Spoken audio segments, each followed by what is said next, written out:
The plan with targeting at Tesco was to target the market leader, and then I plan to go on to the smaller supermarkets, which was, the larger ones, which are just slightly smaller than Tesco, which has worked really well, and it's created a kind of domino effect across all the other chains as well. Did you think that the petition would be successful when you first set it up? I really hoped it would be, but I never expected it to get as big as it did and as quickly as it did. How did you feel about the meeting with Tesco? Because there was quite a long wait between the meeting and Tesco's final decision to change. When I was at the meeting, I didn't really get the impression that they were planning on making the change we were asking for, but I felt like it went well. They did listen to what I had to say, and clearly something changed in the space between after the meeting and then making the announcement, which clearly has made them create the change we really wanted to see. Do you think that more people would care about animal welfare issues such as this if they had more information about what really goes on in the farms that produce what they eat? I think they definitely would, especially if they could see where their food was coming from. I think that naturally would make people more interested and more aware, especially because I think at the moment the animals are really detached from the products that they create, and that's where we have to make them connected again so people know that this product comes from an animal and the way they're treated is fair.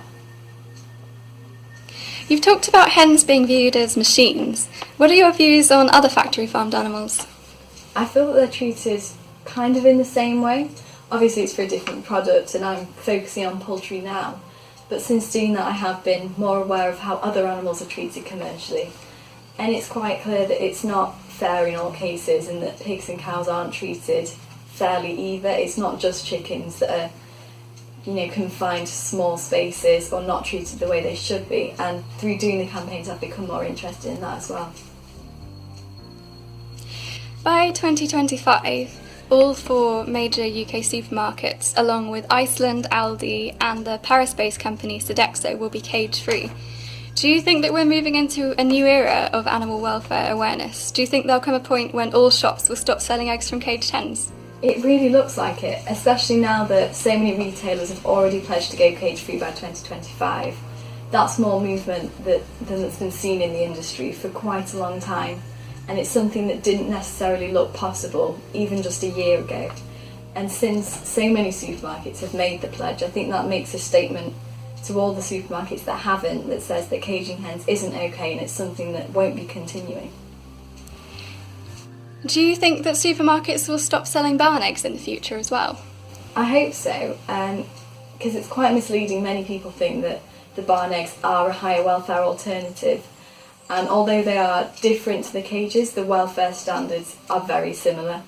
It's the differences with the fact that the caged hens are in cages, but the space is still the same with barns. So ideally it will be a free-range and organic stock.